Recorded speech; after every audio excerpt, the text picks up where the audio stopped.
reshaping our lives. It dramatically changed the way we live, the way we learn, the way we work, the way we communicate. Technology has tremendous potential to connect us with one another. But there are still people who remain unreached, disconnected, and deprived of digital opportunities. Tech4ED centers serve as hubs that enable skills training and job opportunities. We have more than 4,000 registered users, and about 67% are women, and majority composed of students as our beneficiaries. And why women? Because we are gender responsive, so all our programs are aligned with the gender and development program of our province. Na tutulad ko yung ibang skills na dapat sa ibang schools na dapat per years dapat maano mo lang dito ng mabilisan ng mga months, mga 3 months, makakuha mo lang agad tapos maka-work agad. This program helped me by finding a job and of course gaining more confidence as well. I was able to gain knowledge about the BPOs, on how does the environment work and how am I going to interact with my future customers. As of now, as I was the call center agent, so I see that difference because as of now I'm earning more than I have earned before as a tricycle driver.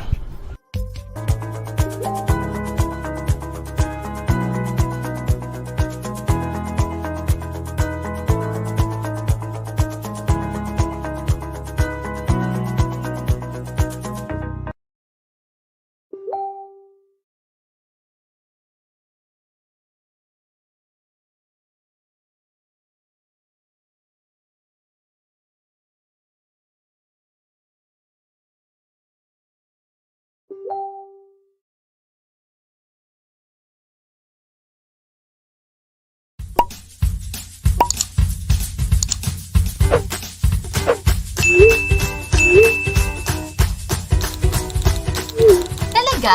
Let me check. Grant access to my location? Okay.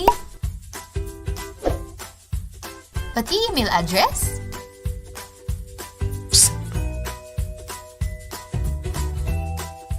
Remember, be careful in downloading and granting permission to mobile applications, lalo na sa location mo.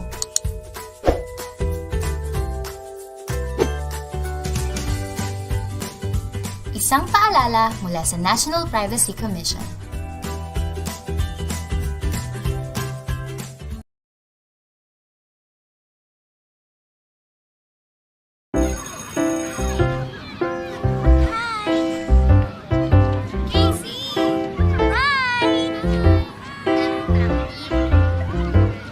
Kanina, tinawag na naman ako ni Miss Martin kasi ang ingay ko daw.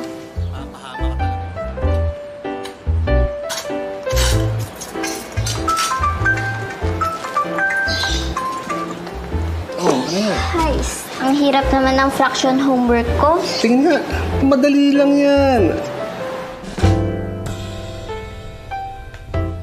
May recital kami kaya ang daming practice. Tatampo na nga ako sa'yo kasi hindi tayo halos nakakapag-usap eh. Naman eh. Siguro, ikaw ang star doon, ano? Ano costume mo? Pakita naman. Nahihiya ako eh. Sige na. Please.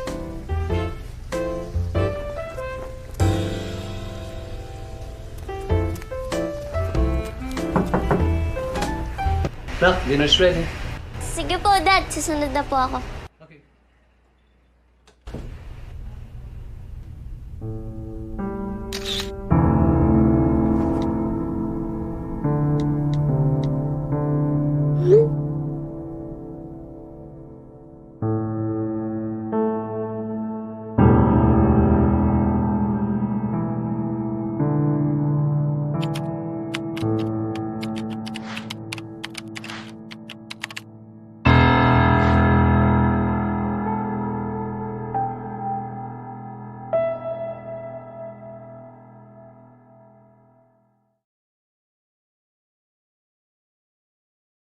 Kakaasar, no?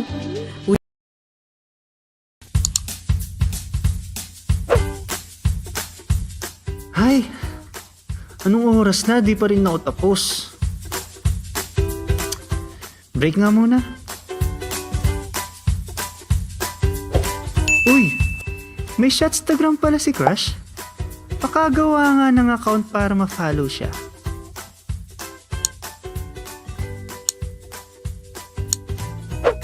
Huh? Ano kaya? Gayahin ko na lang yung password ko sa Facebook. Psst! Tandaan, never use the same password on multiple accounts.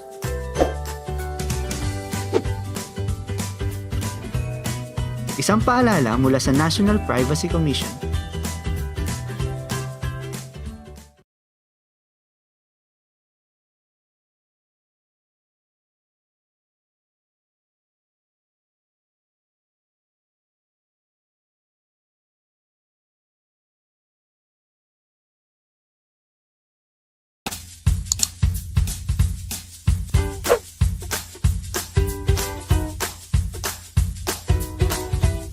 Grabe.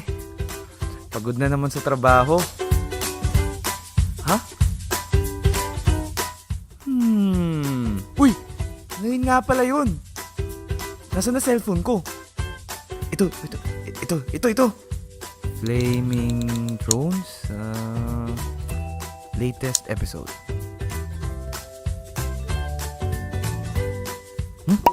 Ba't ganun? Ang dami naman play button ito. Ha?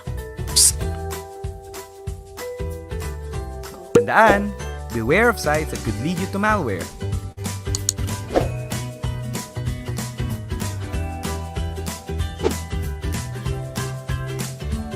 Isang paalala mula sa National Privacy Commission.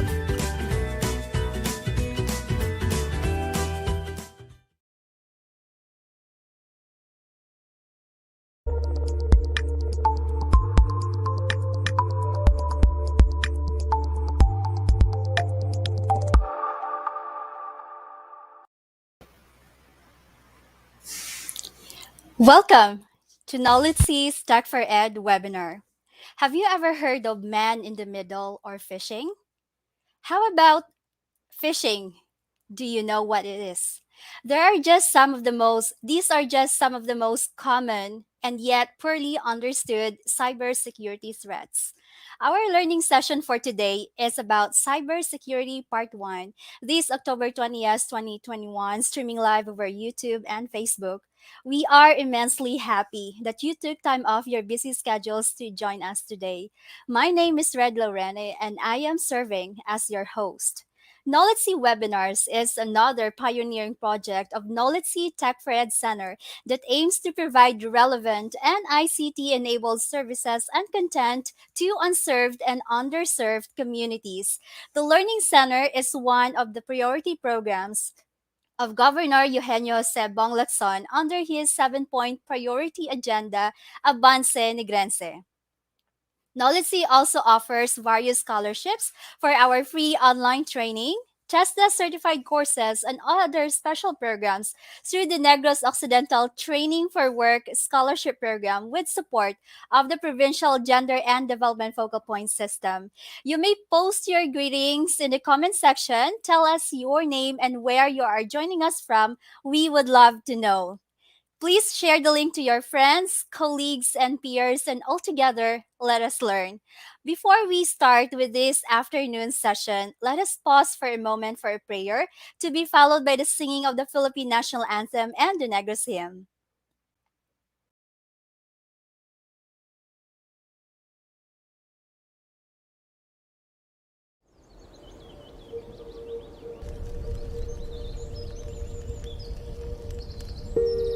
O labing makagagahom nga amay namon sa langit, mahinuklugon nga laon nga tagtugas ang langit, hangin, kalayo, tubig kag duta. Tanda ining imong timawa, kabay ining pag-ampo, magadulot sa amon sang kabuhi nga himaya. Salamat sa mga bugay nga imo ginpaambit sa amon. Salamat sa kabuhi nga ginadulot mo sa amon nga himpit. Salamat sa maayo nga panahon kag ilabi na gid sang imo katutom sa amon. Bendisyone ang imo katawhan. Bendisyone ang ila mga palangabuhian. Bendisyone ang mga panggas sa amon mga talamnan.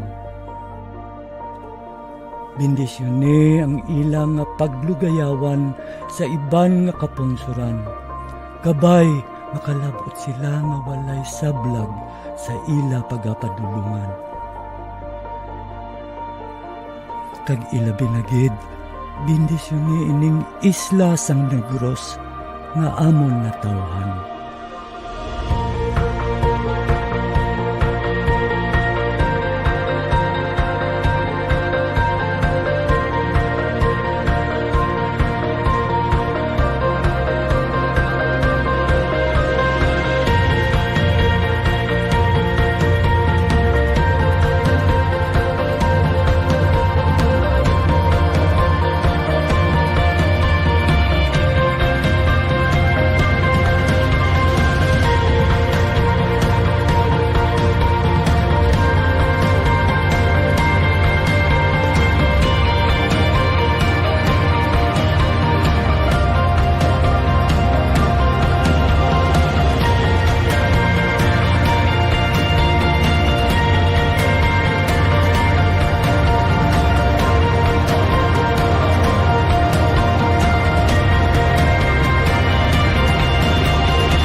Ginahalad namon ang ining pag-ampo para sa imo kadayawan.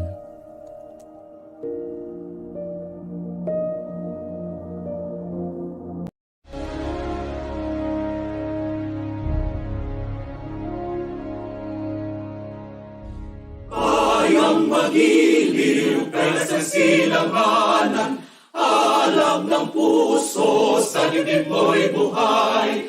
Lupang inirang, duyan ka ng magiting, sa manlulupig, di ka pasisihil. Sa dagat at bundok, sa simoy at sa langit mong bughaw, may hilag kang tula at awit sa paglayang minamahal.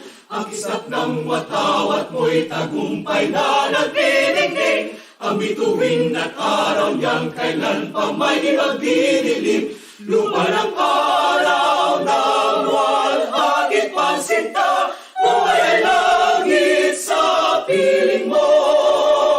Ang hinigaya na pag may mga akit, ang mamatay ng dahil sa'yo.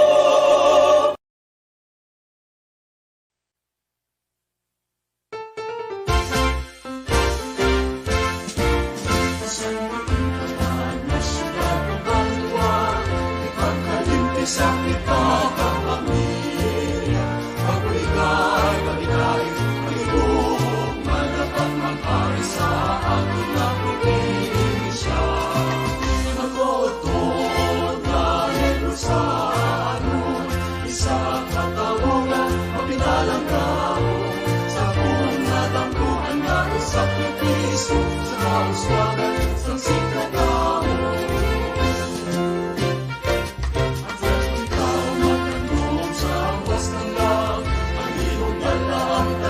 Sa kasahan, abot wala may mapilig sa kalulong, nalagaan sa nagais sa ako.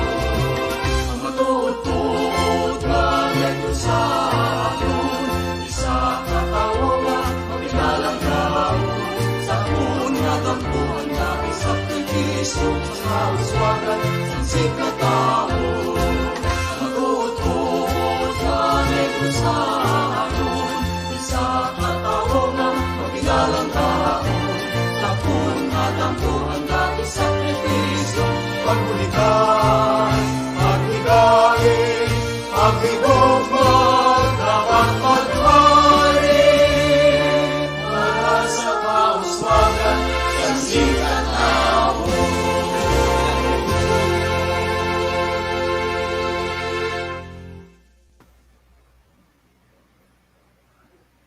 Hello there again, and greetings to our participants from Luzon, Visayas, and Mindanao, and to the other parts of the world. Thank you for joining us today. Please share the link to this webinar, drop your comments, and let us make this 2-hour session interactive. In 2020, NOLITC made a milestone when PhilSecNet awarded the center the Pandemic Resilience Award. We are also recognized nationally as Outstanding Tech4ED Center by the Department of Information and Communications Technology. The 3 programs of NOLITC are recognized with 3 stars or with Star Awards by TESDA, namely 2-star award in our Contact Center Services NC2 and 2-star awards in our Visual Graphic Design NC3 program and 1-star award in our 2D Animation NC3 program. The star rating system recognizes the accomplishments, innovations, and improvements that the center has instituted beyond the minimum requirements set by TESDA. The center has also pivoted to online training and conducted various in-demand webinars such as this one. This is our urgent and most accessible response to the ongoing global health crisis through providing relevant services and facilitating digital inclusiveness of communities. These webinars are absolutely free. To join, all you need to do is to register once and you will be given access to the entire NOLITC webinars. If you are not registered yet, please find the link in the description bar below. Let me remind you to fill out the online attendance right now. The link to the online attendance form is pinned in the comment section or in the description bar, or you may scan the QR code flash on your screen right now. Okay, I hope that you are doing your online attendance at this moment. To participate in the open forum, you will need to post your questions through an online open forum form. Please find the link in the description box, or you may also scan the QR code flash on your screen. Thank you. We will not be able to catch up with all of your comments and questions, so if you have any clarifications, please post them in the open forum form link. Again, the link to the open forum can be found in the description box below. You will also be receiving a digital certificate for attending this webinar online. You only need to accomplish your online attendance and your online evaluation. Again, those can be found in the description bar below. I hope you're all catching up with me with some of our opening reminders. If you have not seen our previous posts yet, we would like to encourage you all to kindly check our social media accounts. Please like and follow us on Facebook and subscribe to our YouTube channel. That's right. All right, so to kickstart today's webinar, let us hear from the leader who is courageous and knows how to seize opportunities to change things for the better. Her deep sensibility to some of the challenges confronting us in our day-to-day lives directed the center in adopting and addressing these issues. I am talking about the Vocational School Administrator and NOLITC Tech4ED Center Manager. Ladies and gentlemen, let us give a glad hand to Dr. Maria Cristina Orbicido. Thank you, Red. Mayong hapon, good afternoon to all our viewers from Luzon, Visayas, and Mindanao. I would like to warmly welcome all of you to another NOLITC Tech4ED webinar. To our avid subscribers, it's nice to see you back. We are always happy to see you returning and looking for more engagement and content with NOLITC. And of course, a warm welcome to our new viewers. We hope that you will have an awesome session with us and become a regular part of this online learning community. NOLITC has been rolling out these webinars for free, and this started at the onset of the global health crisis. This is part of the COVID recovery program of the Province of Negros Occidental, led by our active governor, Eugenio Jose Bong Lacson. The goal of NOLITC Tech4ED Center is to empower, enable, and transform communities, especially during this COVID-19 pandemic. The province, through the leadership of our governor, has been implementing these measures that will help us survive and thrive during this pandemic. This project is a God initiative. And as God advocates, we believe that all issues are women's issues.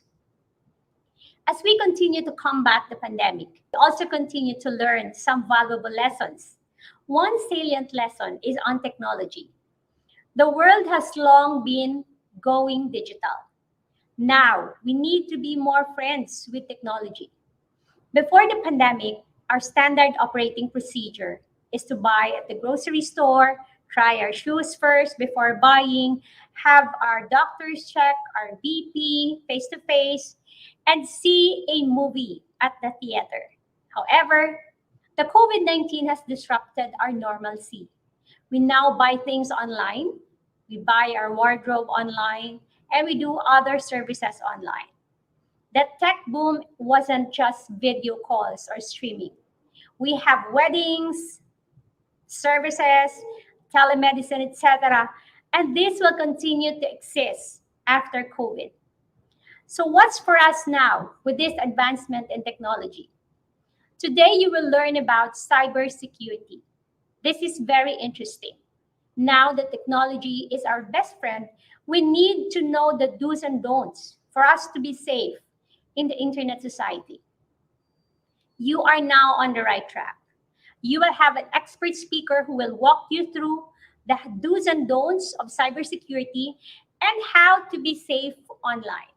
So, have fun learning, do it virtually, do it COVID-free with NOLITC. Let us take care of ourselves and each other. NOLITC inspires, NOLITC cares. Avance, Negrense. Thank you very much, Dr. Arbisido. I really love your message. Make friends with digital technology. So if you like the message of Dr. Tina, shall we give her some digital or virtual claps rather, and virtual heart reaction and virtual hugs? There you go. Thank you very much. Thank you for sending your virtual reactions. And before I get into the introduction to our resource speaker for this afternoon, please allow me to recognize you, our dear virtual audience. And let me start with saying good afternoon to Sir Marvin. Thank you for joining us again. Hello and good afternoon. Watching from the School Division Office of Kabangkalan, Ma'am Emma Bidrejo Banaynal. You're always watching with us or joining us. And to our international participant all the way from India, hello and good afternoon to you as well, Sir Prasant BR. Thank you for joining us. We have here Miss Valerie Claire Averion. Good afternoon. Albert Sambrana, and good afternoon po ulit. Miss Cherry Christine Villavert Peñaflor. Blessed afternoon, everyone, she says. We have here Giano all the way from Cebu Technological University Mualboal campus. Wow, we are reaching up to Cebu. Thank you for joining us. We have here Rhea Bentilian. Hello, ma'am. Jeremy Rubino. Hi there. We have Sir Greg TV joining us through our YouTube channel. Thank you very much and good afternoon to you. We have here Sir Melvin Oghayon from watching from Hill Montilla National High School, Schools Division Office of Sipalay City. Hello there, sir, and to all of the faculty and staff of Hill Montilla National High School. Thank you for joining us. We have here Miss Joanna Celada. Hello there. Jim Kevin Tabigny, good afternoon, everyone. And Sir Jim here is joining from our YouTube channel. Hello there, sir. Please do subscribe to our YouTube channel if you haven't so. We have here Ma'am Siguvia Edwin. Good day and mabuhay. How nice. Ma'am May Ann Gundao. Hello there. One of our trainees from Connect Center Services. And we have here another trainee, Sweetie Bendoy. Hello to you as well. Love May Hinko Elarmo. Hello there. Yes. Mel Batilier. Good afternoon. Anna Marie Belenson, yes. Wow, our student or trainee. Milo Riano, hello there, sir. Jeyo Colonel from, CTU Malbal campus. A lot of you are joining us. Thank you. Sir Exan Bandas from Bukidnon. Hello there again, sir. Nice to see you. And Ma'am Cassandra Ira Hanse of CCS 192. Hello, sir, again from Tabu National High School, Sir Greg Bancolo. Hi again, Ma'am Riza Hilado of Tagok Elementary School. Hello there, ma'am, and to all of the faculty and staff of Tagok Elementary School. Ma'am May Paklibar, hi, good afternoon. And to Davilin Sobreo de la Peña, good afternoon to you, ma'am. Okay, ma'am Jeremy Rubino and Cassandra Ira Hanse, and to all of you who are joining us virtually from the comforts of your homes and offices, wherever you are. We would like to remind you that this webinar or this online space is safe for everyone and COVID free.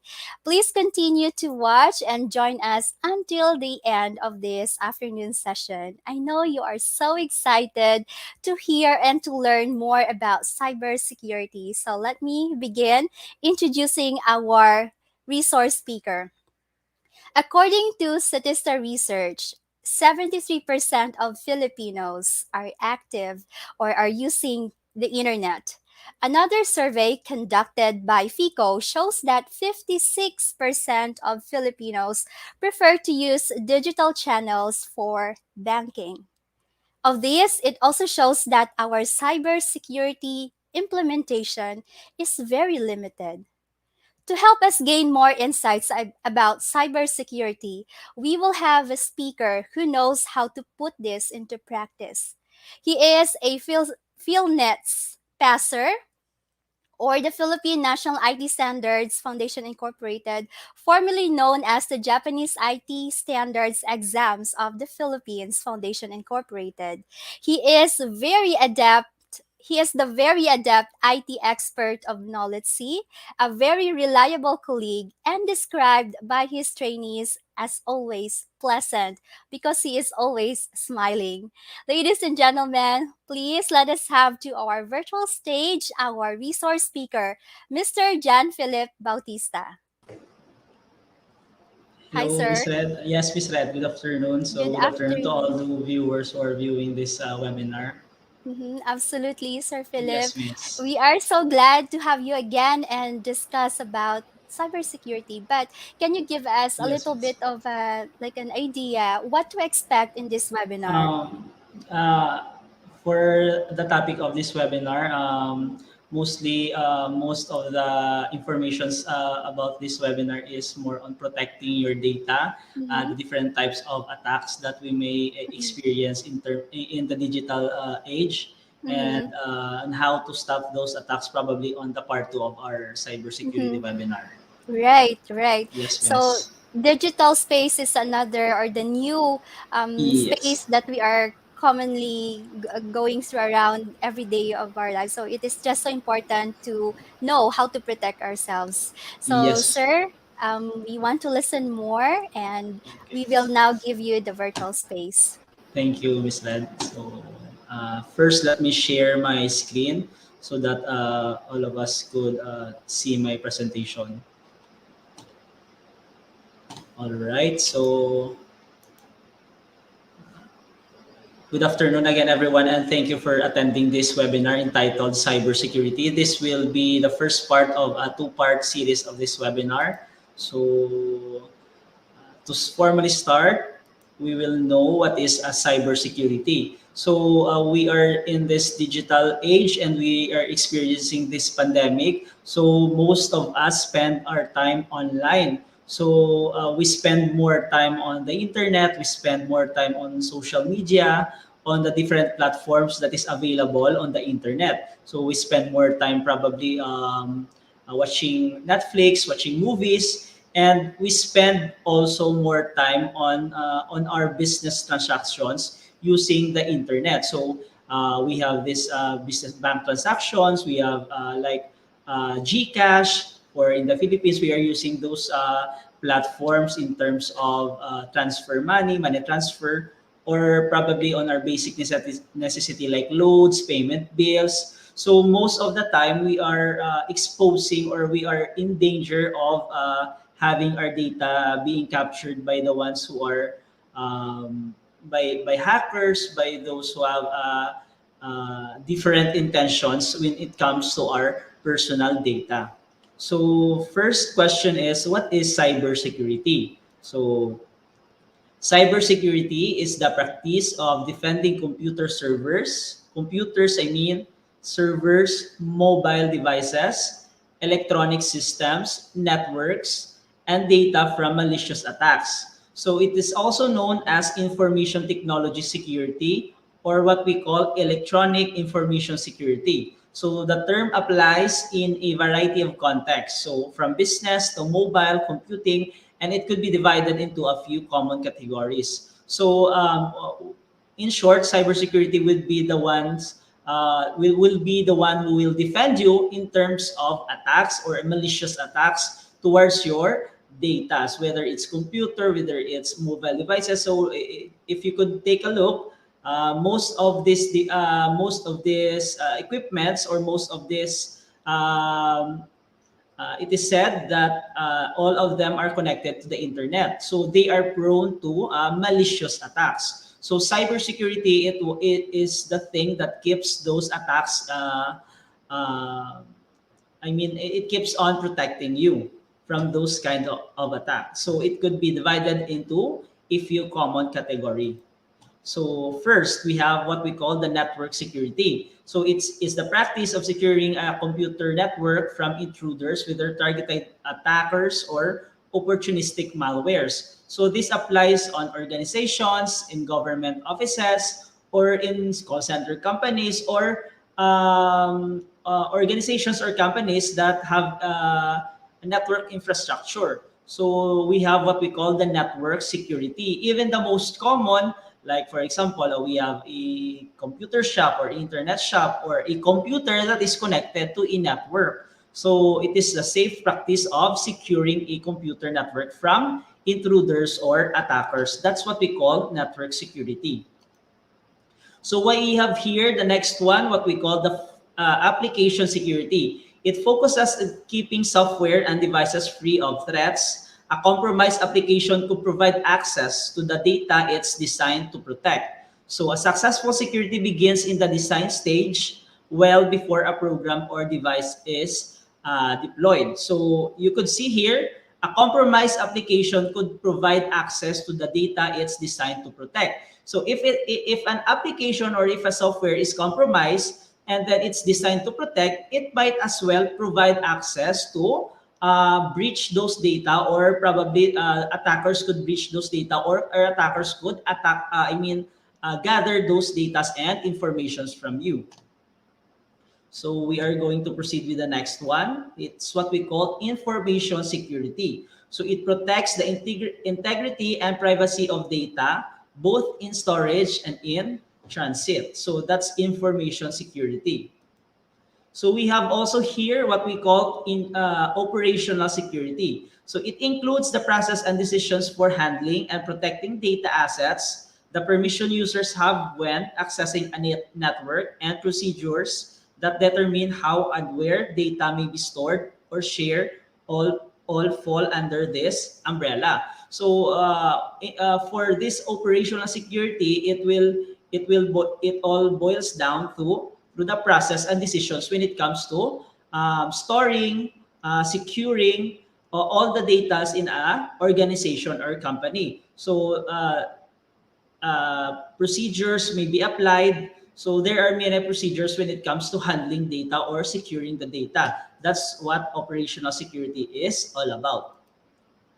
So we have also here disaster recovery and business continuity. So define how an organization responds to a cybersecurity incident. So most of the time, if there's an incident towards an organization, one of the difficult things that they've encountered is the recovery. It's because if the attackers attack their business operations, most of the time this company will be disabled, or all of the operations will stop. So they don't have a disaster recovery or a continuity plan that is in par with their business transactions or their business operations. So most of the time, each company designed a disaster recovery and business continuity when it comes to cybersecurity incident or a cyber attack that may happen towards their organization.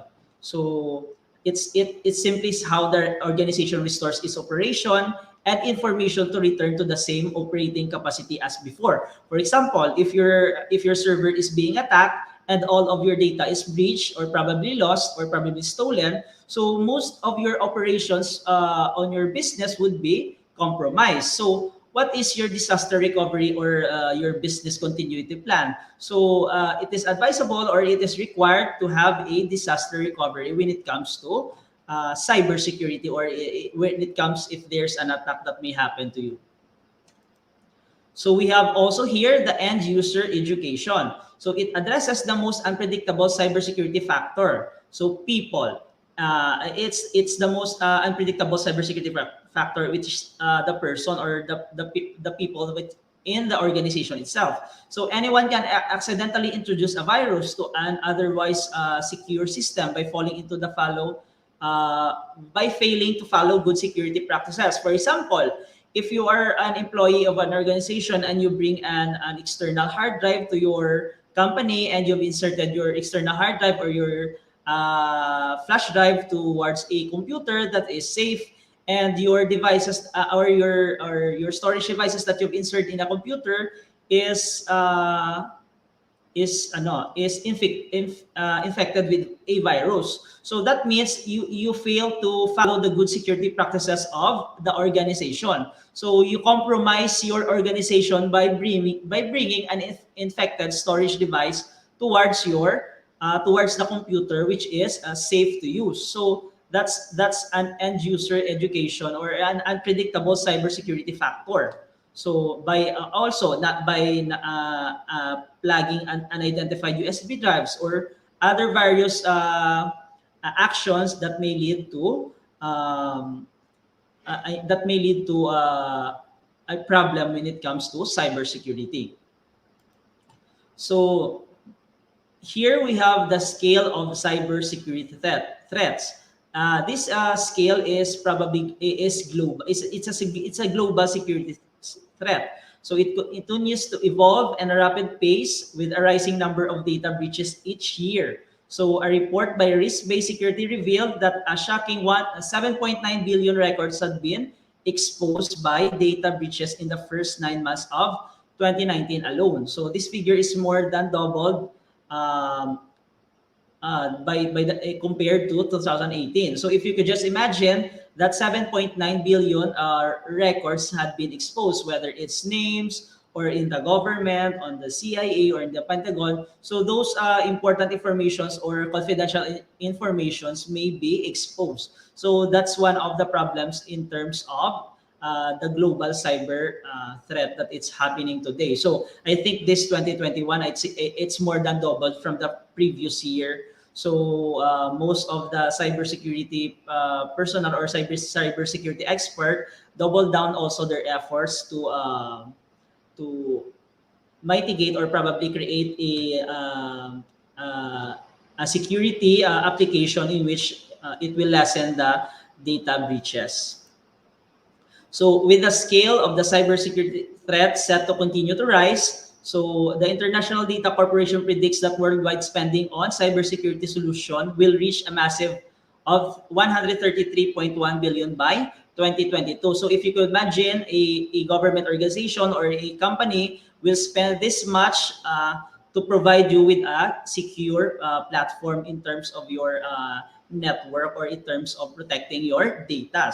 So government across the globe have responded to the rise of cyber threats with guidance to help organization implement effective cybersecurity practices. So somehow you have ways to eliminate this cyber threat by implementing effective practices towards your organization or in the government. So we're going to the next slide. So we have the types of cyber threats that is available. So the threats countered by cybersecurity are threefold. So first is the cybercrime. So cybercrime includes single actors or group targeting systems for financial gain or to cause disruption. So we have terms like cybercrime. So this is the meaning of cybercrimes. It is a targeting systems for financial gain. So it means they want to collect money, or there are some money involved, or they might want to cause disruption, whether in the operation of a business or in the government. So we have also here cyber attack, often involves politically motivated information gathering. So in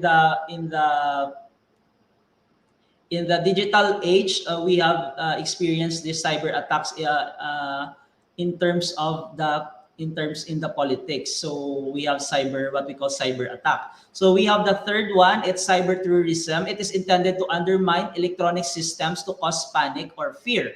So this one is the most dangerous because it undermines electronic systems. So probably business operations, government operations that may cause panic or fear, or they may leak confidential data that, like for example, those nuclear plants of different countries. So those cyber terrorism acts may undermine to cause panic or fear in the cybersecurity space.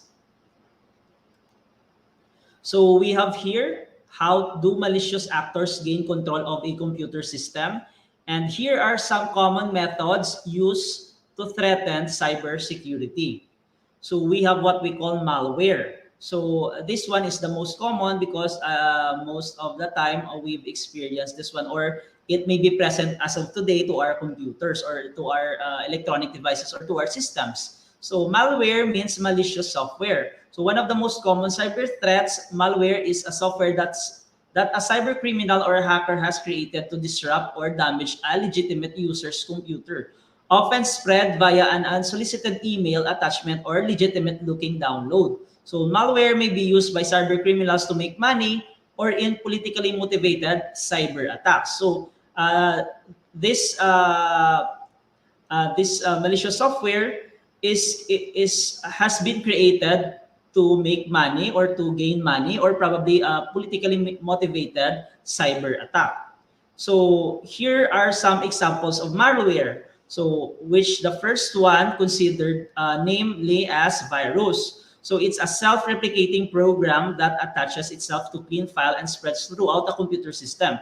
So most of the time there are problems with our computer. So we don't recognize, or we are unknowingly, our computer system has been infected by virus. So one of the most famous viruses being created is, I think, from the Philippines, or the creator of this virus is from the Philippines. So that's what we call the I love you virus. So it is a badly coded computer virus, costs billions in damages and expose vulnerabilities, which remains 20 years as of now. So there are some stories that it has been created as a project, or it has been created it has been spread so that the owner or the creator of the virus would not pay in the internet. So there are many stories involved with it comes to the creation of this virus. But one thing's for sure, it caused a lot of damage. So it even reached the Pentagon that they may stop. They stop their operations for, I don't know if hours or days, so that this virus may be contained, because it destroys a lot of systems at that time. So it is rumored that a Filipino has created or probably released this virus on that year. So we have here Trojans, a type of malware that is disguised as a legitimate software. So cyber criminals trick users into uploading Trojans on their computer where they cause damage or collect data. So that's a representation of a Trojan. So most of the Trojan malware we have inflicted on our computer systems are from the torrent side. So mostly when you download a copy of a game or a copy of a movie, mostly we do not know that those applications or game applications that we've installed into our computer are malware. So it may cause sometimes, if after you've installed, your computer starts to slow, your computer starts to lag, or there are many problems occurring on your computer because you've installed you've installed an application in which you do not know where it came from, or you've just downloaded into the internet, or you've just downloaded in torrent sites. So that's the problem with downloading those unwarranted applications, and then you install that onto your computer systems.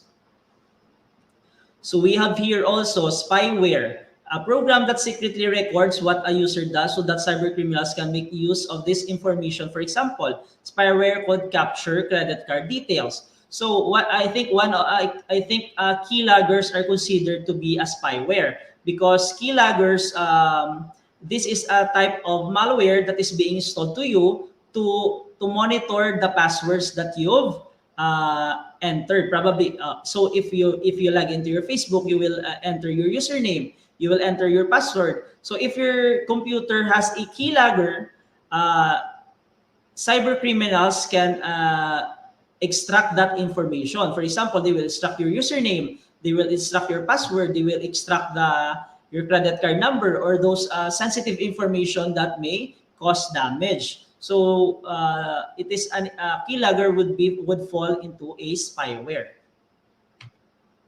So we have also here ransomware. So a malware which looks down a user's file and data with the threat of erasing it unless a ransom is paid. So onto the name itself, it's ransom. So they want you to pay a certain amount of money to bring back your data to its original form, or to probably delete the ransomware that is installed in your computer. So I've experienced this one. So most of the time, if your computer system is attacked by ransomware, it would be very difficult for you to back up your data, or to restore or to retrieve your data if it's been attacked by a ransomware. So probably you will lose all your data. But as of now, I haven't figured out how to fix if your computer is being attacked by a ransomware. So most of the time, what I do is I just reformat the computer, so all of the data will be lost. So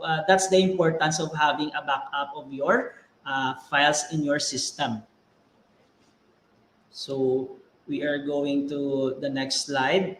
So we have here adware. So it's an advertising software which can be used to spread malware. So there are many types of adware being installed to our computer. Sometimes if we downloaded free application, it includes adwares. So sometimes there are adwares that are legit, but there are also adwares that spread malwares on your system.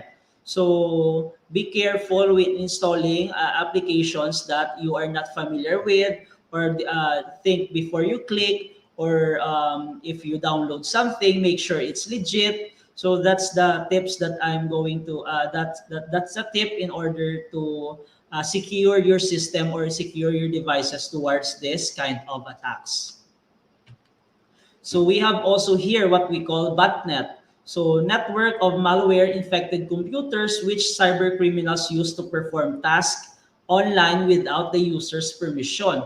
So they are performing these operations towards your computer system without you knowing. They are performing this processes without your permissions on your computer systems. So be careful also. So that's the importance of carefully checking all the websites that you visit, carefully checking all the applications that you've installed, or the movies that you've downloaded. So that's the risk on the computer or in the digital world. So we're going to our next slide.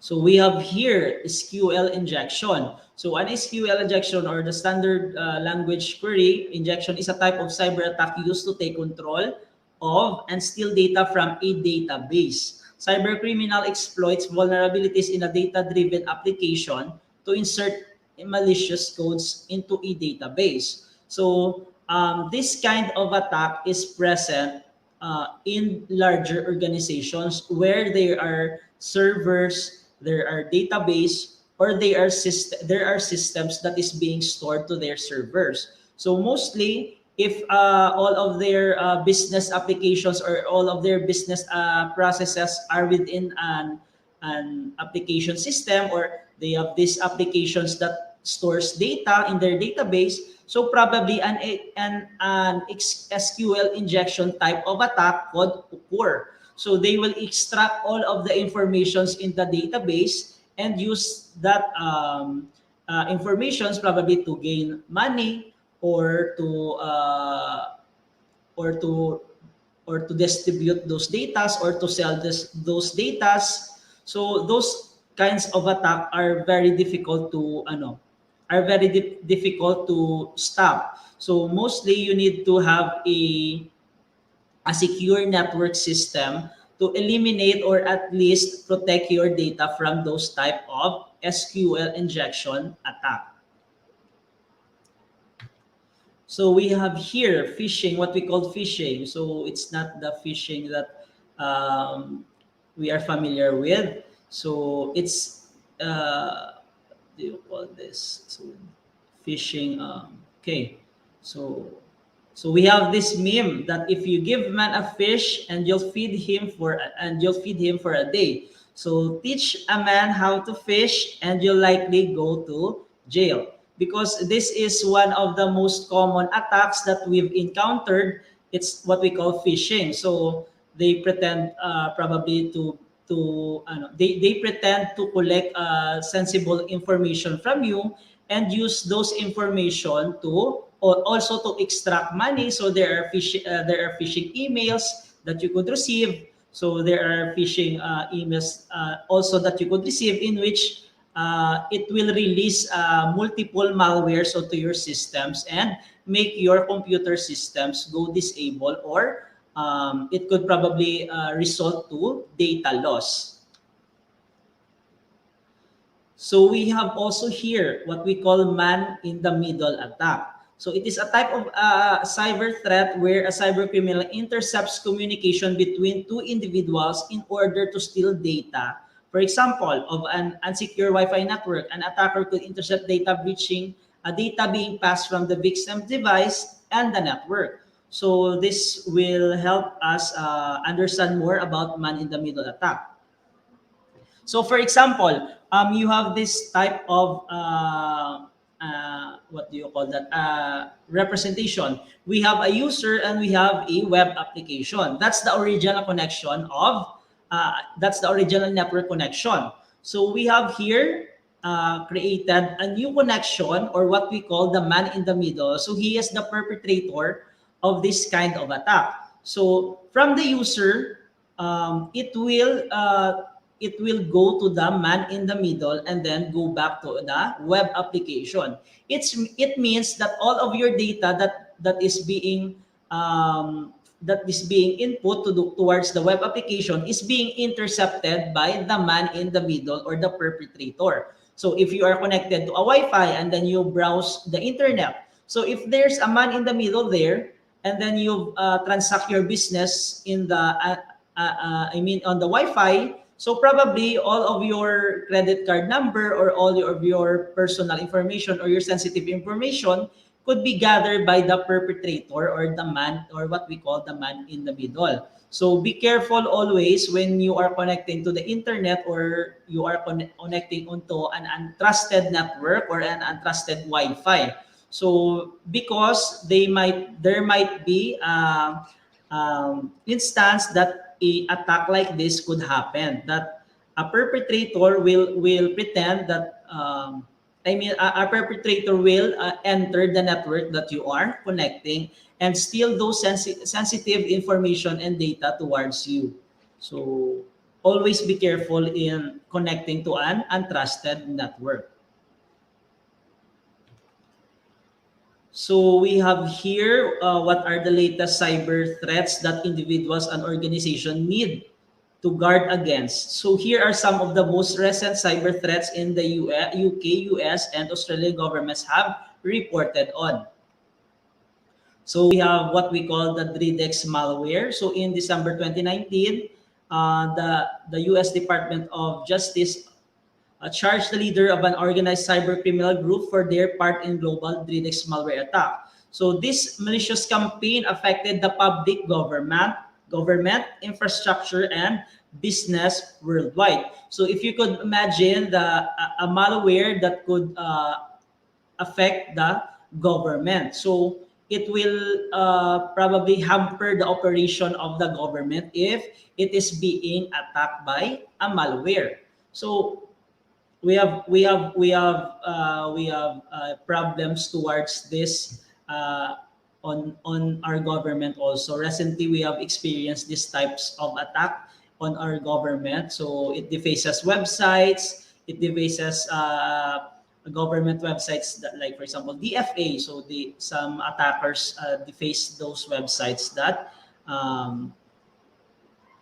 So also, what we call the DRIDEX is a financial Trojan with a range of capabilities affecting victims since 2014. So it infects computer through phishing emails or existing malware. So they are capable of stealing passwords, bank details, personal data.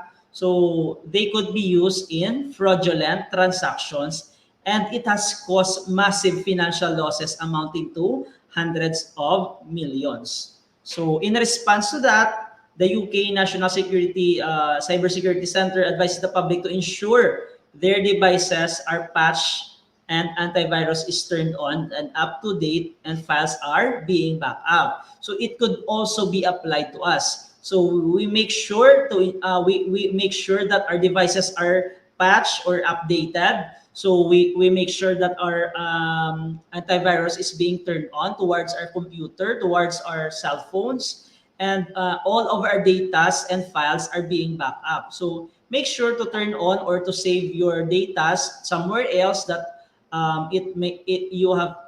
you may have a copy in terms of, or if there's an attack being that happens to you. Okay, so we're going to the next slide. So we have here the Emotet malware. So Emotet is a sophisticated Trojan that can steal data and also load other malware. So thrives on unsophisticated password, a reminder of the importance of creating a secure password to guard against cyber threats. So have you noticed that all of these threats tend to steal data and use it on fraudulent purposes, probably in extorting money or getting money from you, or probably they may attack government offices or government websites. So like this one, this kind of malware thrives on unsophisticated password. So for example, if you just created your a social media account that you have a password like your last name and then your birthday, so this kind of malware thrives on that. So it is a reminder that always create a password that is very difficult to decode, or secure a password to that is very hard to decode. So it could be a combination of letters, alphanumeric characters, or characters, probably a combination of caps lock or sentence case. So you should create a password that is very difficult to decode. So because there are type of malwares that thrives on those type of password. So we have here what we call the end user protection or endpoint security. It is a crucial aspect of cybersecurity. After all, it is often an individual who accidentally uploads malware or other forms of cyber threats to their desktop, laptop, or mobile devices. So if you could see, most of the time, it is us who accidentally uploads malware or other form of cyber threats towards our devices, because we are not very careful when it comes to using a computer system, or we are not very careful when it comes to inserting a flash drive. We are not very careful when it comes to browsing the internet. So most of the time, it is also us who uploads those kinds of attacks. So the question there is, how do cybersecurity measures protect end users and systems? First, it relies on cryptographic protocols to encrypt emails, files, and other critical data. So this is not only to protect information in transit, but also guards against loss or theft. So in addition to that, software scans computer for pieces of malicious codes, quarantines this code, and then removes it from the machine. Security programs can even detect and remove malicious codes hidden in primary boot record and designed to encrypt or wipe data from computer hard drive. So it is very important to install an antivirus program towards onto your devices, to your computers, to your mobile phones, to your laptop, in order for you to be protected. So it is not guaranteed that you are 100% protected, but it's the first line of defense against cyber attacks. So what is my advice to you is make sure that all of your computer systems, your networks, your servers have a protection. I mean, a security software protection. So you could install different or various types of antivirus. So it depends. There are antivirus or there are softwares that requires payment. There also requires there are antivirus that is for free. So just make sure that you could choose a correct type of security software to be installed to your system. So electronic security protocols also focuses on real-time malware detection. Many use for that also to defend against virus, trojans that they are shaped with each execution. So polymorphic and metamorphic malware. Security programs can confine potentially malicious programs to a virtual bubble separate from a user network. So that's the importance of a security system or a security software. So they isolate those malwares or they isolate those kinds of attack that they are being removed from the current network. So once again, it's very important to install a software security program or a antivirus program on your computer systems. So cyber safety tips or how to protect yourself against cyber attacks. So how can businesses and individuals guard against cyber threats? So here are our top, my top cyber safety tips. So first of all, update your software and operating systems. This means you benefit from the latest security patches. So you could not achieve this security patch if your computer or if your software if the software installed to your computer is pirated or unlicensed. So make sure to purchase a licensed product or probably if the company provides a licensed software. So make sure to install that one to your computer systems because it's one of the most important things to patch or to update your computer systems. So earlier, as what I've said, use antivirus software. Security solutions will detect and remove threats. Keep your software updated for the best level of protection. So to be clear, not most of the time all of the security solutions or all antivirus could remove threats or probably detect those threats. But it's very important to install them because they are the first line of protection when it comes to cybersecurity threats. So use strong passwords. Also ensure your passwords are not easily guessable. So disregard those passwords like your birthday, your last name, a combination of your last name and your birthday, a combination of your mother's name, or the most common one, password, admin 123, admin, or 12345, or QWERTY. So disregard. Do not practice those. I do not practice those type of password creation. So make sure that you make a good password or a secure password by creating a combination of different characters. So next one, do not open email attachment from unknown senders. So this could be infected with malwares. So most of the time we are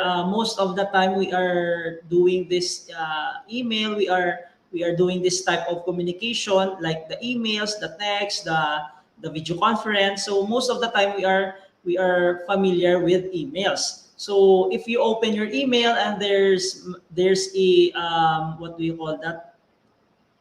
There's an email from an unknown sender. So do not open it immediately. So make sure that you check where it came from before you open that one, because it might include a malware, or it might infect your system So it may be a virus, it may be a Trojan. So there are different types of attack, including in the emails also. So now, also do not click on links in emails from unknown senders or unfamiliar websites. So this is a common way that malware is spread. So most of the time, if we are browsing on Facebook, there are advertisements. If we are browsing like those free live streams, those websites that we visit, so there are unfamiliar, or there are times that when we click something, there's a tab that is being opened, or there's a tab that it's being opened that without our permission. So those types of things could be the first step towards an attack. So make sure that you always think before you click onto those websites or emails that is very unfamiliar for you or from an unknown sender. So also we have avoid using unsecure Wi-Fi networks in public places. So unsecure networks leave you vulnerable to man-in-the-middle attacks. So mostly man-in-the-middle attacks occurs when you are connected to an unsecure public Wi-Fi or unsecured Wi-Fi networks that you are being connected to. So maybe, probably, these Wi-Fi networks are being set up for you to connect, and unknowingly you are connected to an attack, or probably that's their strategy towards an attack. So they will just set up a public Wi-Fi in which all of the persons around there would connect, but you don't know it is being set up towards an attack. So it's a trap. So make sure that you connect to trusted public Wi-Fi networks. Do not easily just fall onto that type of strategy that you will just connect on a public Wi-Fi because there is no password. So make sure always to connect to a trusted Wi-Fi or a trusted network. So we have here the cybersecurity for 2021. So with the increasing digital revolution all around all businesses, small or large corporate or organizations, and even government offices are relying on computer systems. So it's very true that all of the businesses, whether it's small or big or large corporations and also government offices, they rely heavily on computerized systems to manage their day-to-day activities and their operations. And with this, we experienced this global pandemic, so we are relying heavily on those computerized systems to deliver for us towards our business operations or our processes towards the government. So it makes cybersecurity a primary goal to safeguard data from various attacks online or unauthorized access. So the continuous change in technologies also implies parallel shift in cybersecurity trends as news of data breaches, ransomwares, and hacks becomes the norm. Excuse me. So we have here the first one, the rise of automotive hacking. So the trend in 2021 is going to be the rise of automotive hacking. So modern vehicles nowadays come packed with automated software. So if you just notice the Tesla cars, they could it is automotive car in which they install that the car could run without a driver. So they are being mass reproduced in the US or probably in the States. So it could be a vulnerable, or it could be it is a vulnerabilities in terms of its security, because hackers could easily or probably make those attacks on the cars.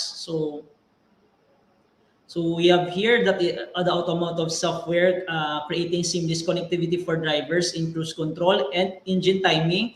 So door locks, airbags, so probably brakes. So those types could those features of automotive softwares in the cars could be a source of attack. So if you could remember the movie The Fast and Furious 8. So most of the cars there are without drivers, but automatic hacking takes place. So they control all those cars remotely, and then they crash all those cars in the movies. So probably that's a representation of automotive hacking.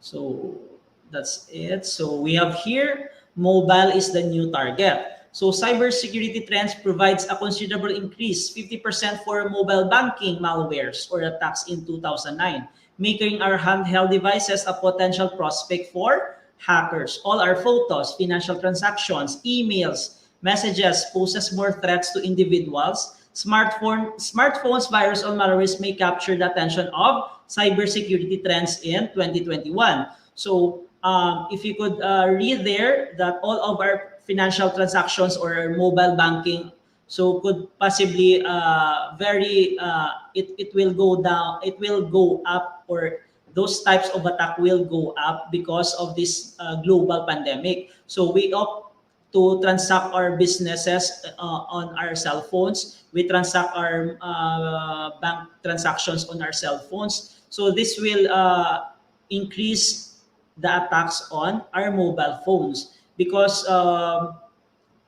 like for example, all of our accounts, all of our credit cards are connected there, or ATM. So we have our bank details are connected towards our mobile phones. So we may see that there may be a rise or an increase of attack towards our mobile phones. So cloud is also potentially vulnerable. So with more and more organizations now established on clouds, security measures need to be continuously monitored and updated to safeguard the data from leaks. So most of the organization rely very heavily on cloud. So they store all of their data on the cloud. They store all of their personal information or their sensitive information onto the cloud. So they rely most of their operations to the cloud. So what if the cloud is being attacked? So what if the cloud is being compromised? So that's what they are looking towards this 2021. So it could be very vulnerable. The cloud storage could be very vulnerable for this year. So although cloud applications such as Google or Microsoft are well required with security from their end, still it's the end user that acts as a significant source of erroneous errors, malicious softwares, and phishing attacks. So most of the time, all of cloud services are well secured, but it's still the users and that acts as significant source of erroneous errors. So it's still the user could probably spread the malware or spread the malicious software, or probably being they will fall onto phishing attacks. So data breaches, a prime target. Data will continue to be a leading concern for organizations around the world, whether be it for an individual or an organization. So safeguarding data is the primary goal now. Any minor flaw or bug in your system, browser, or software is a potential vulnerability for hackers to access personal information. So unknowingly, when we are using our computer systems, we may experience lags, we may experience bugs, but we just don't know that hackers are probably stealing our personal information. So it could be a vulnerability, or it could be an opening for them if there are flaws or bugs into our system. So that's the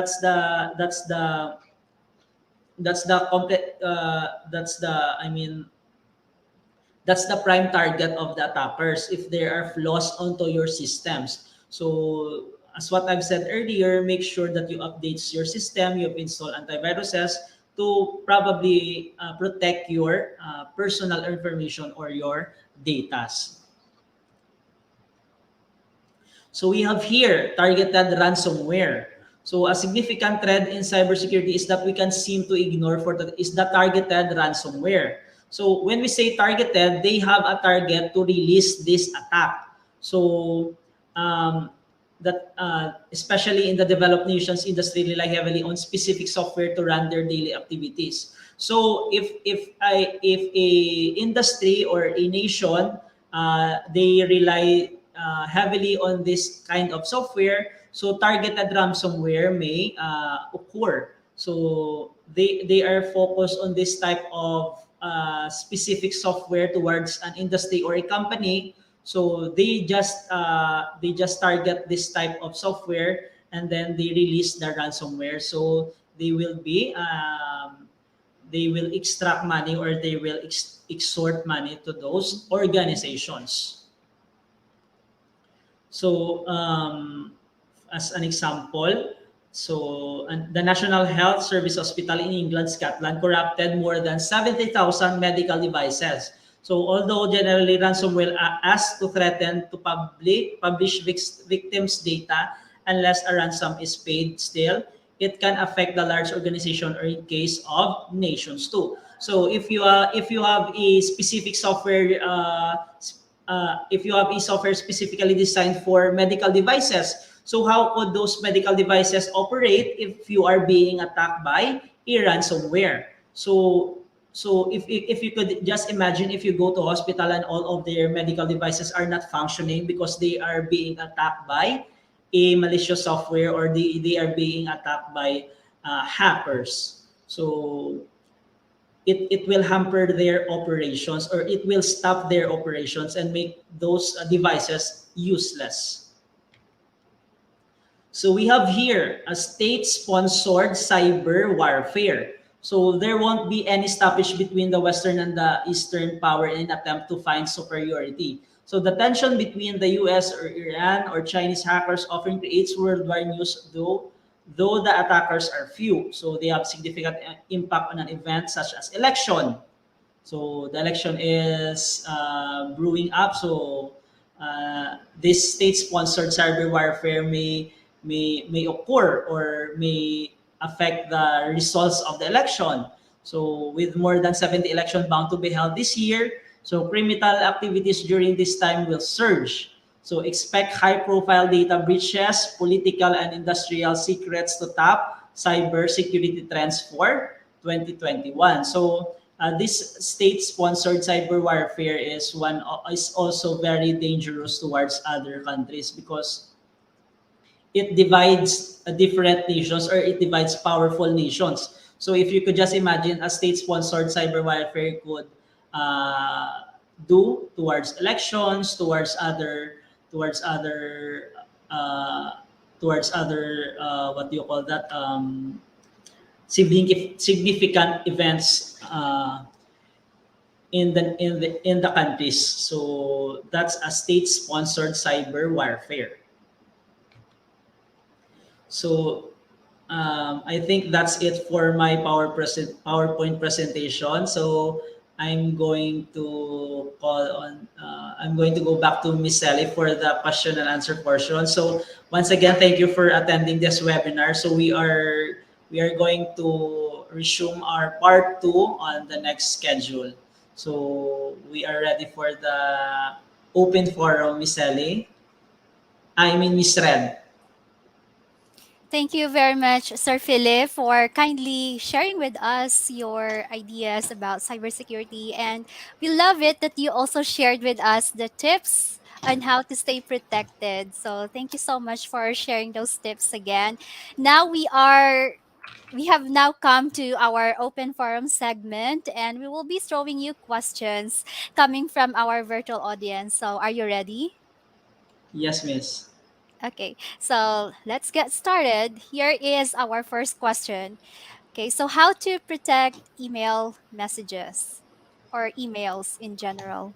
So how to protect email messages? So there are functions towards emails that you could encrypt that email, so that no one could probably open the email. So there's an encryption on email, and you will provide the encryption key towards the users that who wants to open the email. So as a sender, you will send an encryption key towards the receiver, so that they could open this email. So it will be very safe for them to open the email. The encryption, yes, sir. The Yes, encryption ma'am. email is the one that requires password before you can open the email. Am I right? Yes, miss. Mm-hmm. Yeah, and is this free? Yes, miss. Other, like for example, the Gmail, the Yahoo Mail, Mm-hmm. so they have an encryption key included in their features. So you could Mm-hmm. use that in order for your email to be protected, and Mm-hmm. it is not being altered by a malware, or it malware could not easily affect your email. That's very nice to know. And just a follow-up question. Are spam messages automatically are threats or Um, contains virus? Not all spam messages contains virus, but there are spam messages that contains malware. So Mm-hmm. be careful when opening spam messages because it may contain virus. Because the system on the email sometimes mistakenly that's a false positive. Mm. That's what we call the false positive report, Oh. in Mm-hmm. which an email is considered to be dangerous if Mm-hmm. there's a problem with the email. Mm-hmm. So be careful when opening spam messages, but not all spam messages contains virus.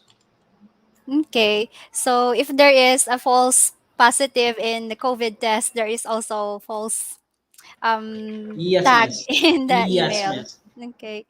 Well, that's good to know. Thank you for that clarification. Yes, And we move miss. on to our second question of the day. And here it goes. You mentioned that we are always at risk when using the internet. In a nutshell, how can we protect ourselves from any attacks? Yes, if we are using internet, we are always on the risk of being attacked. So Mm-hmm. one of the things that we consider in protecting ourselves from any attacks is to make sure that our computer systems, our laptops, our computers, Okay. our servers are being updated, and Mm-hmm. we've installed security programs, security solution programs such as antivirus or anti-malware. So it's not what do you call that? It's not guaranteed Mm-hmm. 100% that if you've installed that one, or if you've Mm-hmm. updated your systems, you will be 100% free from those attacks. Mm-hmm. But if you have follow those process, so it's your first line of defense against Okay. those things. Mm-hmm. So in terms of browsing, for browsing, you might as well uh, practice safe browsing techniques. Like for example, you make sure that you don't always click links, you don't always click Mm-hmm. advertisements Correct. in order for those malwares not to be present onto your system. So Mm-hmm. always check before you click. So always Mm-hmm. check the links, always check the emails that you receive, always check the websites that you visit. So Mm-hmm. because they contain different kinds of malwares if Mm-hmm. those are being targeted by the hackers or the attackers. Mm-hmm. I like it how you phrased it earlier to think before you click. Yes, yes. Mm-hmm. Okay, good. And thank you, sir. And before we move on to our third question, we have here a message from our Facebook comment from Sir Xavier Verdon. And he says he's watching from SPED High School, Cadiz. Thank you for watching, Sir Xavier. And let's go now to our third question. What is remote desktop protocol? So when we say, I think remote desktop protocol, it's a remote desktop connection. So I Mm-hmm. think it's a protocol developed by Microsoft. I think Mm, yes. it provides a user to control, or the graphical interface to control the receiving computer, or the receiving computer, or the what do you call that? The computer on the network that you want to connect. Mm-hmm. So it is a remote desktop connection in which you may Mm-hmm. be able to remotely operate a Okay. computer from a different location. So Mm-hmm. I think his question, I think, is how safe is that? So Yes. it's very safe if you are connected, if you are using this type of remote desktop connection. We have Mm-hmm. different types of remote softwares in which you are going to connect. Mm-hmm. It is all these softwares are probably safe, but the Mm-hmm. only problem is if you are if your computer that is being used is inflicted or it's infected with virus, so probably you could share that malware towards the remote computer that you Oh. are connecting. So because you are connected through a single network, and then you are the ones who are controlling that. So probably you could infect the remote computer if your present computer has been infected also. Because of your shared connection or Yes, network. because of your shared connection. All right. So because on the remote desktop connection or remote desktop protocol, you could also share files. So which means Yes. you could also share malwares. I see. Yes, and I know that this desktop protocol is commonly used for troubleshooting computer issues. Right. And let's go to question number 4. How do we assure ourselves that our organization's cybersecurity is effective? So I think one of the most basic what do you call that, the most basic Measure. Yeah. indicator that your organization is that your cybersecurity measures are effective is you don't always lose data. So Oh. yes, so that's one of the most the indicator that your Mm-hmm. security is very effective is you don't usually lose Use data. data. So you don't experience these kinds of attack. Mm-hmm. So that's the indicator that your organization has a effective security measures when it comes to the cyberspace. Mm-hmm. So if your organization have antivirus, they have a server in which you could always check the in and the out of the email. So it's the first line of defense against this cyber attack. So it's very effective if you have this kind of a practice on towards your organizations. So it's safe to say that that your cybersecurity is effective if you don't experience those types of things that we have discussed Mm-hmm. earlier.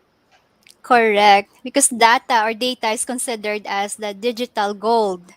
So if you lose valuable data, it means that you have intrusion, cyber intrusion. Correct.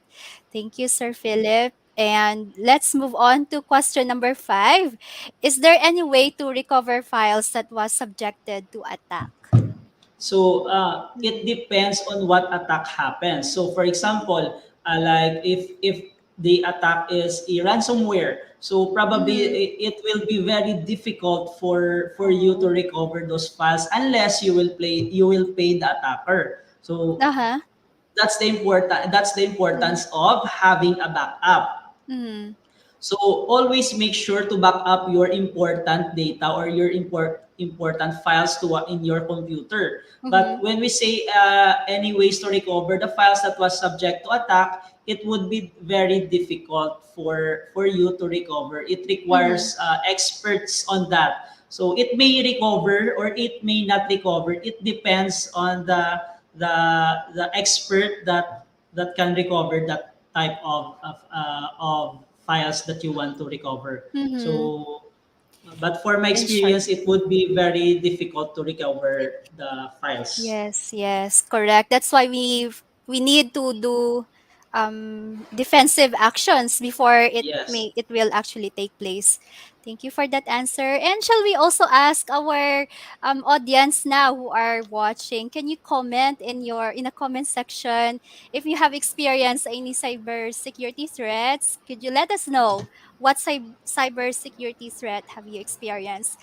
Type that down in the comment section. Okay. And we go to number 6. What expertise do we need to manage our cyber risk? Yes. So, Like you, Sir Philip.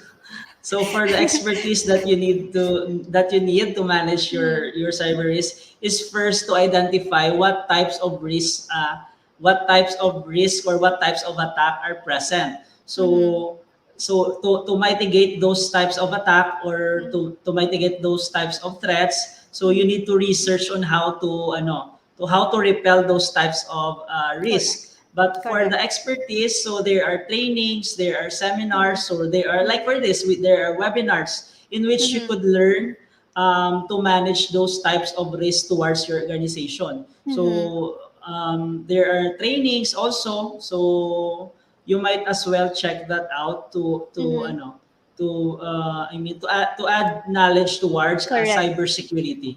That's right. And this is only just cybersecurity webinar part one. We will have more cybersecurity series of webinars in the coming days, right? So this is like a ladderized discussion of cybersecurity because this is such a very wide topic to discuss. Yeah. So if you are interested to learn more about cybersecurity, kindly register to our Tech for Ed webinars. We will be sending you reminder emails on how to, regarding the schedules of our webinars. Right. Thank you for that answer. And we move on to question number 7. What do we do to encourage a good security culture? That's a good question. What do we need to encourage a good security? Um, so first of all, you need to educate the persons Mhm. that are being present in the organization. Correct. So that's the first thing that you need to do is to Mhm. educate them about those security threats that may happen if they are not familiar with the things that they are doing in the digital space. So for Mhm. example, you need to educate them on how to properly use the flash drives. So make sure that Yes. the flash drives are not infected. So Mhm. you need to educate them in terms of the proper handling of the data Mhm. in the proper hand, like for example if they want to access a data, so Mhm. what's the like for example the standard operating procedure when it comes to handling Mhm. those kinds of data, so Mhm. that you will develop a good security culture towards your organization or to onto your Mhm. offices. So Mhm. that's I think one of the things that you need to consider. Yes, thank you for that wonderful reminder. And we go now to question number 8. This is second to the last question.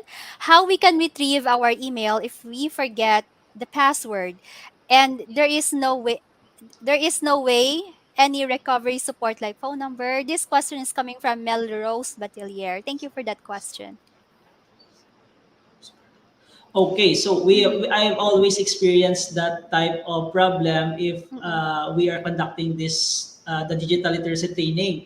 Mhm. So unfortunately, we are on a virtual digital literacy, so Mhm.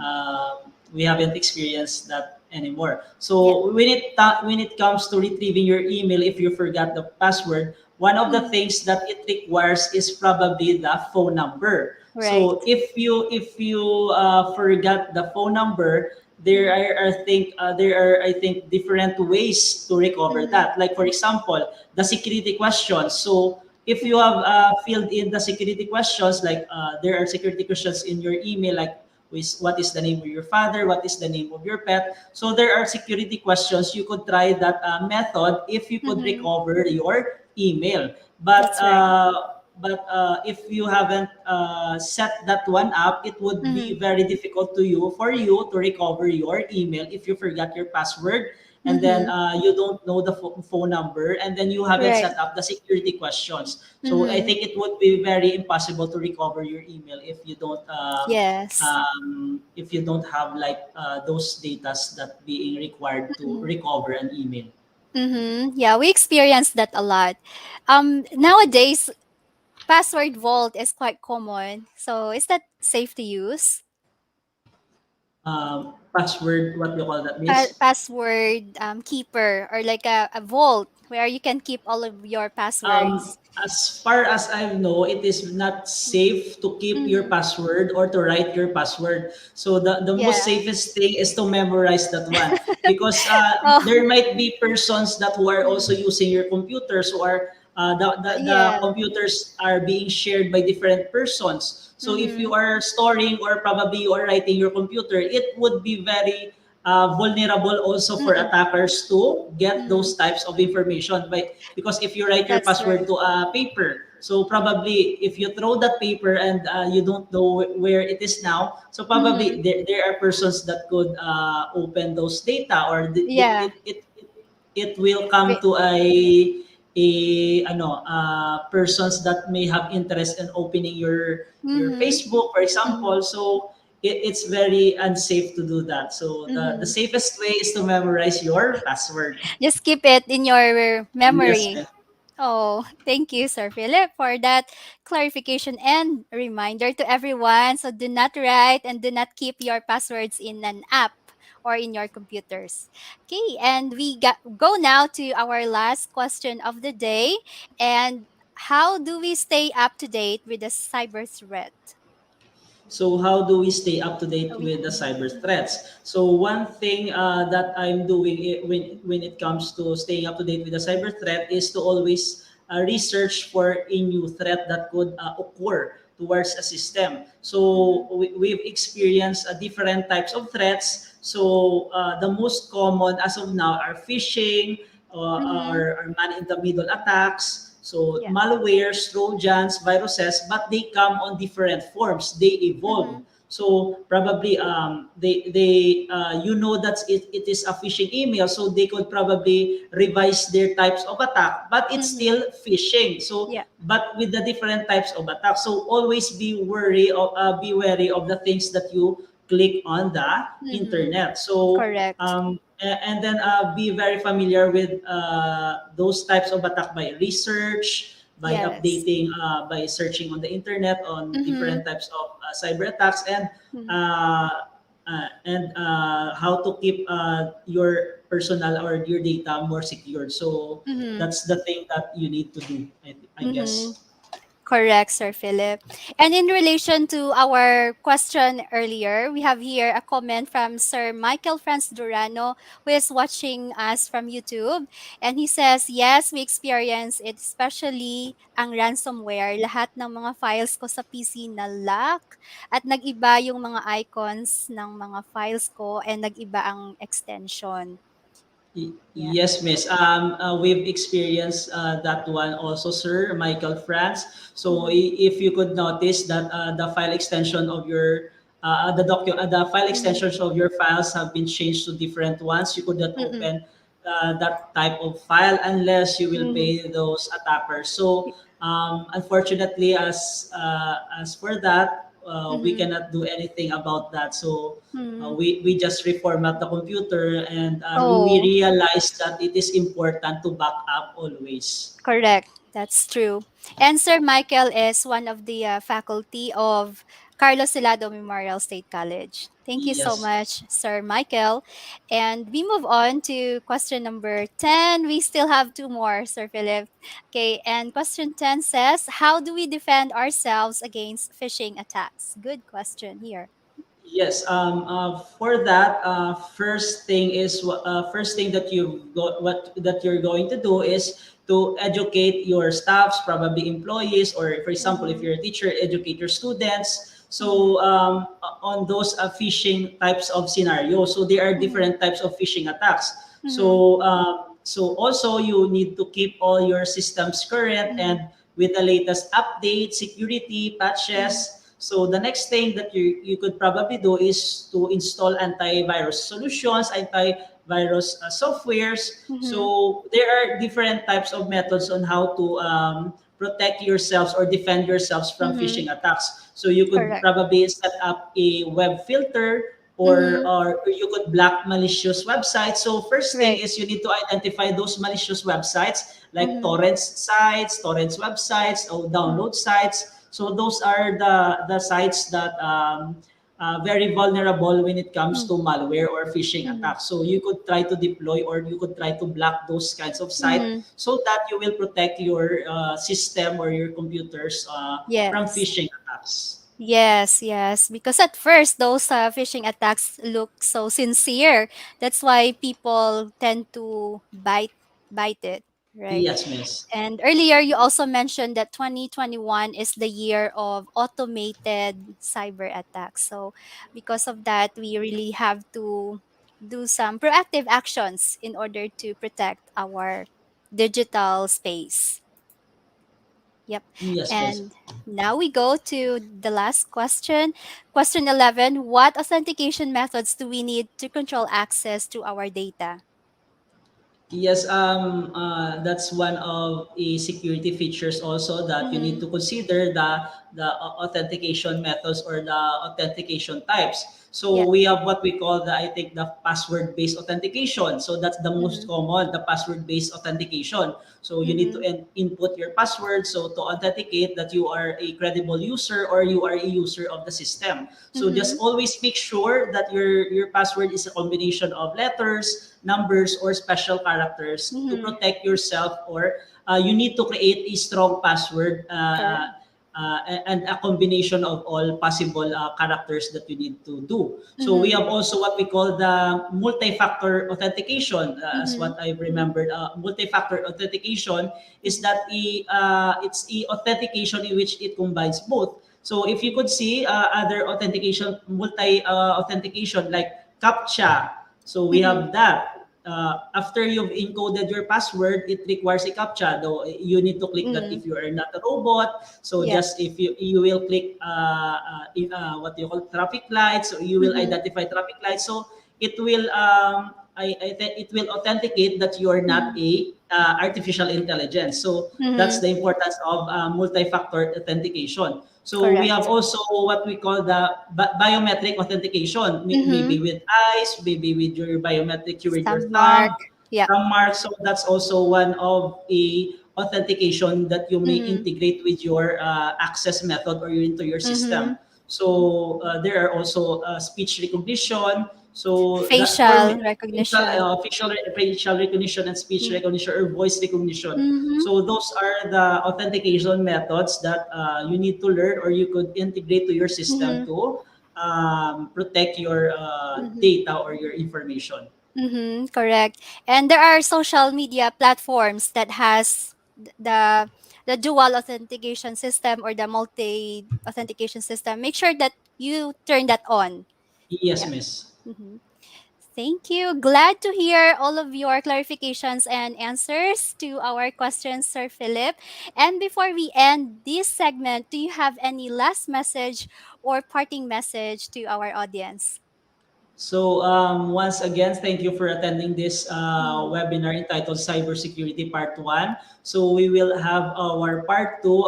It depends on the schedule. So make sure to tune in to our website. So kindly like or share our Facebook page. That's www.facebook.com/NOLITC Inspire to check the updates on our upcoming webinars. And once again, thank you and good afternoon. Thank you very much, Sir Philip. We would like to express our most profound appreciation to our expert speaker, Mr. John Philip Bautista, for sharing his tips and knowledge about cybersecurity. If you are happy and if you have learned a lot from this webinar, could you please send us some virtual reactions? Send us virtual hearts, virtual clap, or virtual heart reaction. We would love to see how you love this webinar. Thank you. Indeed, these discussions have made us all aware how to navigate safely in the internet. Thank you, Sir Philip, again. As for the province of Negros Occidental, through our governor, Governor Eugenio Sevilla-Lacson, we continue to deliver responsive gender and development programs. And to conclude this webinar with a hopeful note, let us listen to the Provincial Gender and Development Focal Point System Action Officer, Ma'am Marijon P. Castro. Good afternoon, everyone. Thank you and congratulations to all involved in the conduct of this GAD webinar. To our resource person, we truly appreciate your sharing of your time and insights in today's episode of the GAD Webinar Series 2021, organized by the Negros Occidental Language and Information Technology Center. Our participants are indeed blessed and privileged to be able to hear your inputs. NOLITC is living up to its title as one of our GAD champions, a multi-awarded institution that not only inspires but also cares for the trainees and their families and the larger community as well. By coming up with this webinar, NOLITC has indeed recognized that all issues are women's issues, that the COVID-19 pandemic will not stop us from addressing issues that matters, especially if they affect our youth, our children, who are considered our future. We thank NOLITC for providing a safe way of educating our constituents. As the action officer of the Provincial God Focal Point System, I join my fellow God advocates in telling our young Negrenses that you are important, you are loved, not only by your family, but also by your provincial government. Thank you and congratulations to all. Avance, Negrense. Thank you very much, Ma'am Castro. Moreover, we would like to thank our active participants for tuning in after the end of this session. Thank you for sending us your virtual reactions and letting us know how happy you are for attending this webinar. I also would like to emphasize how you can get a certificate for attending this webinar online. Please provide us your evaluation through the link provided in the description box below. Do this right now or towards or after this webinar. Your email address should be typed in correctly. Please be careful with the spelling of your email address so it won't bounce back. The evaluation site will be open until 6 o'clock this evening only. So please do not forget that. Again, I would like to remind you that you have to do your online attendance and the online evaluation for you to be able to earn the digital certificate. There you have it, ladies and gentlemen. This concludes NOLITC Tech4ED Webinar 14, Cybersecurity Part 1. And part 2 of cybersecurity will be on November 15, so please do not miss that out. Kindly register to our NOLITC webinars so you can get access to the schedule of NOLITC webinars. Next week, on October 26, we will have Animation Webinar Series 16 entitled Key Animation. So that's next week. If you have been following our 2D animation webinars, it is a great chance for you to learn and earn a free digital certificate. See you in the same platform that you are currently using. You should be able to receive a link through your emails, and kindly subscribe to our YouTube account and follow and like us on Facebook as well. So that's it, everyone. This is Red again, your virtual host, leaving you with this gentle reminder to stay safe and take care. NOLITC Inspire, NOLITC Cares. Avance, Negrense.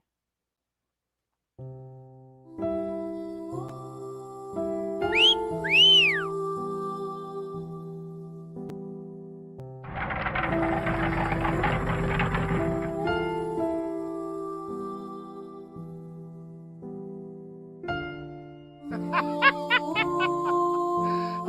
ha ha ha!